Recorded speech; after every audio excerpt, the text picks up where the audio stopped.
19 ans d'existence, 19 ans de lutte pour l'insertion de la personne handicapée dans la société moderne. La 18e session de la Conférence des États, partie à la Convention relative aux droits des personnes vivant avec handicap, qui se tient à New York, dans la salle de l'Assemblée générale des Nations unies, connaît la participation de plus de 164 pays du monde lors de son Assemblée générale de ce mardi 10 juin 2025 à New York. La République démocratique du Congo y a également participé et pris la parole par son ministre chargé de personnes vivant avec handicap et autres personnes vulnérables. Prenons la parole, Maître Irène Essambo Diatta a tenu en état de satisfaction toute l'Assemblée générale sur les avancées spécifiques qu'enregistre aujourd'hui la République démocratique du Congo dans la mise en œuvre de la Convention internationale sur la personne vivant avec handicap. Cela depuis l'avènement du président Félix Tshisekedi à la tête de la République démocratique du Congo en 2019. Dans la mise en œuvre de la Convention internationale sur les droits des personnes avec handicap, depuis l'avènement de son Excellence M. Félix Antoine Tshisekedi Tshilombo au pouvoir, le pays a organisé la gouvernance du secteur du handicap en créant au sein du gouvernement central un ministère chargé des personnes avec handicap. Le pays a mis en place une administration dans toutes les provinces et a recruté plus de 2000 personnes avec handicap dans la fonction publique. Aujourd'hui, plusieurs personnes avec handicap occupent des postes élevés au sein de la fonction publique. Le pays s'est doté d'une politique nationale de protection et de promotion des droits des personnes avec handicap. La RDC met un accent particulier dans l'application de la résolution 2475 pour lutter contre les personnes devenues handicapées de guerre suite à la guerre qui nous a frappé depuis des décennies. À cet effet, la RDC plaide pour la paix dans le monde et pour plus de financement par les partenaires bi- et multilatéraux dans les secteurs du handicap. Je vous remercie.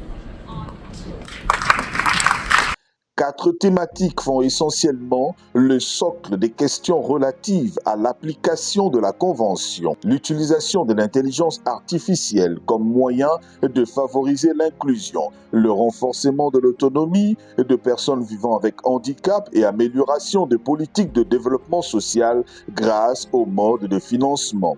Enfin, la reconnaissance et prise en compte de droits de personnes autochtones handicapées aux fins de leur permettre de jouer un rôle important dans l'inclusion et de la promotion du handicap.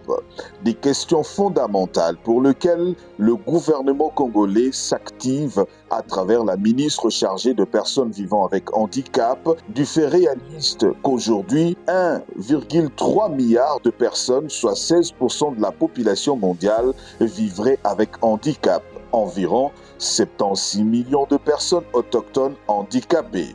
En RDC, il existe déjà une loi sur le droit de peuples autochtones, une ligne budgétaire en os pour résorber ces questions. Dans la foulée, Sébastien, premier député français en fauteuil roulant, s'indigne contre le non-respect de la résolution 2474 du Conseil de sécurité des Nations unies, signée le 11 juin 2019, portant protection des handicapés en période de conflit en rapport avec la situation à l'est de la République démocratique du Congo, précisément dans les provinces du Nord et du Sud Kivu. Il y a des situations et on voit que dès qu'il y a des conflits, on pourrait faire une liste très très longue, mais de ce qui peut se passer au Congo, on voit que la situation est terrible, mais elle est d'autant plus terrible pour les personnes les plus vulnérables, soit de leur genre.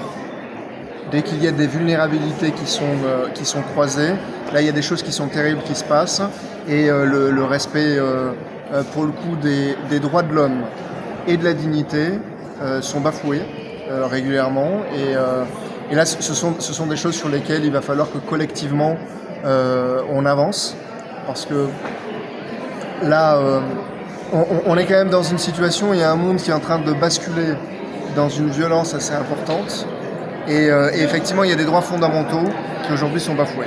Et il va falloir que l'on arrive à réagir autrement collectivement à ces questions-là. Je suppose que les choses sont sont particulièrement difficiles. Et moi, je suis très touché de voir que beaucoup de pays, et notamment beaucoup de pays africains, eux l'ont abordé par cette question-là, et pour le coup, dans l'approche des droits, et parfois même en avance, à côté de nous en France. Donc on a beaucoup de choses à apprendre aujourd'hui avec beaucoup d'humilité. Aujourd'hui, disons vrai, avec cette forte délégation conduite par la ministre en charge de personnes vivant avec handicap et autres personnes vulnérables, la voix de la République démocratique du Congo s'est fait entendre.